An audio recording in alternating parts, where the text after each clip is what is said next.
Good evening and welcome to Tucker Carlson Tonight. For days, we have watched as a growing caravan of Honduran nationals has snaked northward toward our border to claim asylum here.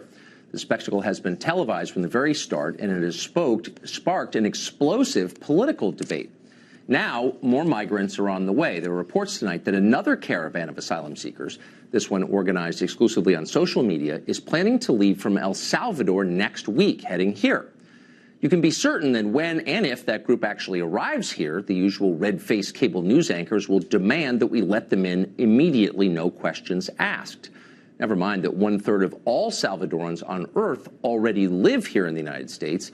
It is our duty, they will tell us. Once those anchors get off the air, they will return home to entirely immigrant-free neighborhoods feeling good about themselves. The only Salvadorans they will ever meet personally are those doing their laundry for minimum wage.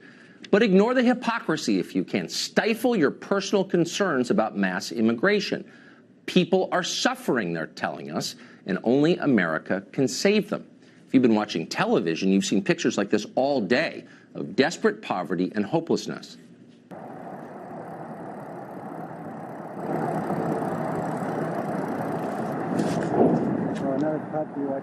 Oh, sorry about that. That was the wrong tape. That was not a slum outside Tegucigalpa.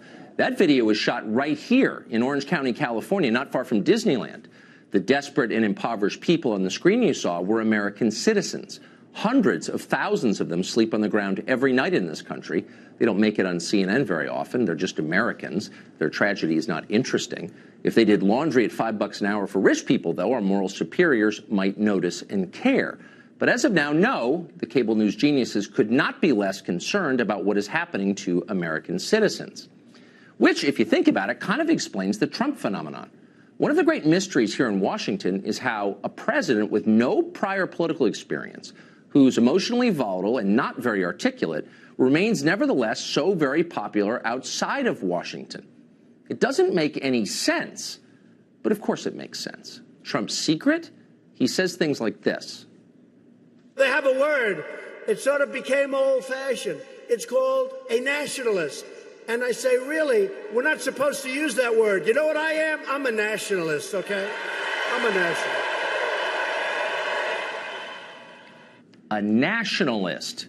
In other words, a leader who puts his own country first, who cares about his own people most.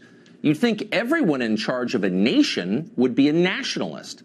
Putting the interests of your own citizens above those of citizens of other countries was once considered a prerequisite for running a democracy. Not anymore. Now it's considered immoral, evil, in fact. Watch this. Nationalist. Use that word. We're going to talk about that word tonight. It is a favorite of the alt-right and is loaded with nativists and racial undertones. He's weaponized race and sort of nationalism and dog whistles. You're suggesting there's some kind of dog whistle there. It is. It is. It applies. It does provoke hate activities. What are you trying to say as President of the United States, that you're a nationalist? Americans know what that means. It's not even a dog whistle anymore. It's a bullhorn. Not a whistle. It's a bullhorn. Hitler was a nationalist. Of course, so were Mahatma Gandhi and Abraham Lincoln and every other leader of every other nation state throughout history until about 20 minutes ago. But whatever. Nationalism provokes, quote, hate activity, says a sitting U.S. senator. All the cable news geniuses say amen. There was a time, in my lifetime, I'm not that old, when a picture like that would have just elicited nothing but sympathy and empathy among the American people. You see that and you think, oh my God, what must be happening where those people are coming from? How can we open our arms to people like that? These people are coming and asking for asylum. Guess what, Ben? It's in our laws that people are allowed to come to our borders and ask for asylum. This is a moral outrage that harkens to the worst excesses in the history of the country, to the separation of families at the slave auction blocks, to the separation of Native American families. Hope you're following that at home. Immigration, it turns out, is not a civic question that American voters might be allowed to have opinions about. It's bigger than that. It's a moral outrage. It's a humanitarian crisis. The law is irrelevant here. So are any of your stupid, selfish concerns about the effect of impoverished foreigners moving into your neighborhood or your school district. The rule here is simple. Listen carefully. If people from a place poorer than America want to move to America, they get to do that, period. If you disagree or complain or do anything other than recite the poem at the bottom of the Statue of Liberty, you are, well, you already know what you are because you've heard it 1,000 times, but we're going to tell you again anyway. Maybe this time it will penetrate. You are a racist. They see those pictures and are being told, fear those brown people. The Democrats are a diverse party. The Republicans appeal disproportionately to older whites.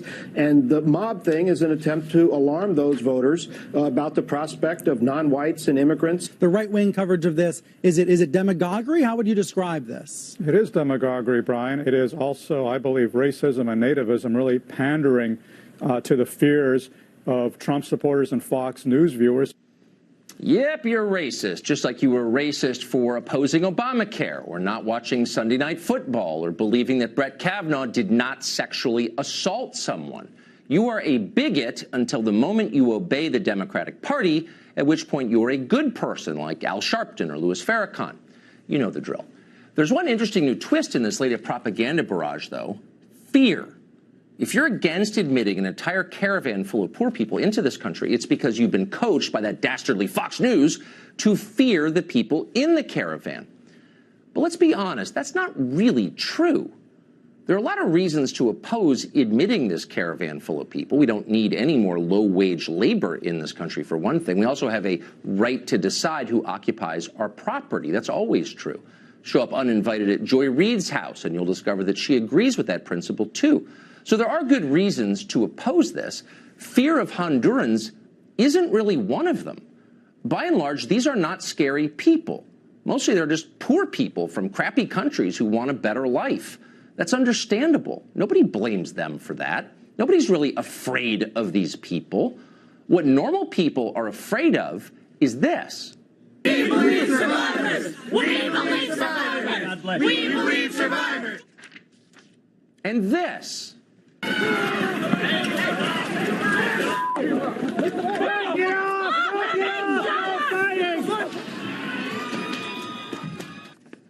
So look closely at those videos. What didn't you see in them? Migrant fruit pickers from Honduras. There weren't any. There wasn't a single impoverished Central American immigrant. The only work boots you saw in those videos were from Brooklyn. They're part of the hipster costume. They're not real. Those were thoroughly American kids, kids with clean fingernails, children of privilege. Those were people with four-year college degrees. Some of those people teach in colleges. What you just saw was the activist left. That's a group about as diverse as the checkout line at Whole Foods.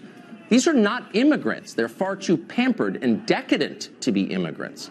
These are homegrown religious extremists who believe in nothing but their own power. Suddenly, people exactly like this hold congressional seats. And they host their own TV shows, and they teach at your kid's school. These are the people worth worrying about. So cool it with the lectures about fear. Listen carefully, cable news geniuses. It's not impoverished peasants from Central America we're afraid of. It's you. Univision anchor Jorge Ramos joins us tonight from southern Mexico at the site of the Caravan encampment. Jorge, I'm really glad you're here because I've wanted to ask you this question all day. So in the many times we've spoken, you've explained that immigrants to the United States from Central America are a net addition to our economy. They're America's strength. They make this a much better country. Given that, why isn't Mexico jumping at the chance to absorb these migrants into its economy? Why is it wasting this human capital? Well, the reality, Tucker, is that most of the immigrants that you see behind me, and as a matter of fact, they're not criminals or terrorists or not even immigrants. They're refugees. They don't want to stay here in Mexico. They want to go to the United States. Their plan is just to have a better life in the United States, and they are refugees. So I think we have to treat them with respect. We have to listen to the stories, hear their cases, check their backgrounds, and if they apply for political asylum, go through the process. The reality, Tucker, I understand what you're asking, but the reality is that they don't want to stay in Mexico, where, by the way, in the last 12 years, more than 200,000 people were killed. They don't want to stay here. They're fleeing violence and extreme poverty in Honduras, most of them. So they want to go to the United States. They don't want to stay here in Mexico. And in Mexico, by the way, they crossed the border between Guatemala and Mexico. I was there this morning. But that's probably just for Donald Trump to see. Just by the bridge, you will see little boats crossing thousands of immigrants in the last few days for $1 per person. I'm confused, but hold on. That was just for show. The reality is completely different. Okay, so you say that the United States must show respect. I know that there are fake stories in the United States saying that these people were funded by George Soros and by Democrats or by Nicolás Maduro from Venezuela. Vice President Pence is completely wrong about that, because if they really finance these people, it was a scam. I've been talking to people here in Chiapas who don't have a single dollar, Tucker, to buy a bottle of water. So there's no financing here. And Mexicans, but hold on, that's my point. Not the politicians. The politicians, right. They've been playing the game with Donald Trump. But civilians, Mexican civilians, have been giving all these refugees a little money, water, food, clothes, and sometimes transportation to go to the next I understand. town. Yesterday I saw something incredible. Wait, but let me just interrupt you and say, let me tell you. Go ahead. Yesterday they went 26 miles, a marathon. Many kids, hundreds of kids, Tucker, and that's the people of the Caravan, not terrorists or criminals. I think most Mexicans are very nice people. I grew up next to Mexico. I always liked them. It's your ruling class I'm asking you about, the people who are some of the richest people in the world who spend the summer in France every year. And again, you're from this group, so you can speak to this. Where are they in this? Why aren't they taking care of these people who are sleeping on the ground? We can see them right behind you. But where are those people? Where are the Mexican billionaires? They're very good at lecturing us about our moral inferiority, but they don't seem to be helping at all. Why? No, I think you want to concentrate on what Mexicans are doing. I just told you that civilians have done it in a beautiful, generous way. And I think we have to concentrate now on what the role of the United States should be in all these crises. First of all, I spent 2 days with these refugees, and I have not seen a single person from the Middle East. That's a lie. And I think, Tucker, you have to tell the truth to your audience, and you have to make sure that people are not lying about this caravan, because the people from the Middle East are not part of this caravan. But what are you? Let me just ask. What are you doing? Wait, hold on. What chance I understand. Remake their lives. Look, I'm not there, so I can't describe the people there. You said the United States, its taxpayers, me, the other 330 million American citizens, right, have an obligation. How many of these migrants are you taking in personally into your home and are supporting once they get to the United States?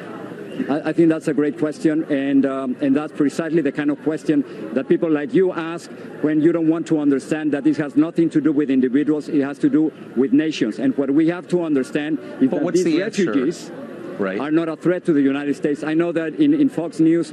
No, but how many are you taking... Before you attack the Fox, it's a simple question. How many are you taking in? They are not a threat to the United States. I think it's really a love letter to the United States, and you know what they're saying in the United States? Please help us. You are the only ones who can help us. I think that's right. Exactly what they are asking from President Trump and from people like you and from all your audience. So I think it's very important that you send... What about you? Hold on, Jorge. Fox correspondents to this place and talk to them. And don't lie to your audience. But I'm not lying to the audience. Don't tell them that they're terrorists. I'm trying to get... And tell them the truth about this. I'm going to stop with this. You and Fox News and President Trump are saying I'm asking you a very simple question. Okay. Let me just ask you, and let's answer this question. We can end on this. How many of these migrants are you personally taking responsibility for? How many are going home to Jorge's place in Miami at the end of the day? And please be specific. Yeah, well, I think that, again, this has nothing to do with individuals.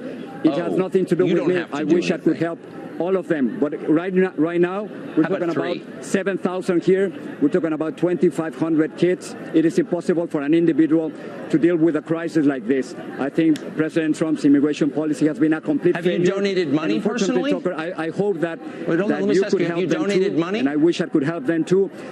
I wish we could do that.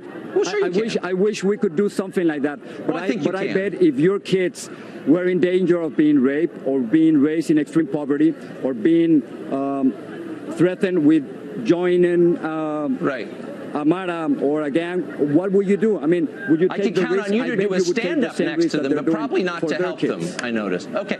Jorge, thank you so much. Appreciate it. People are very upset about the migrant crisis. Not upset enough to help personally, but upset enough to maybe help. Britt Hume joins us just after the break. Is the midterm a blue wave in the making, or is it not? He's been thinking about it. We'll be right back.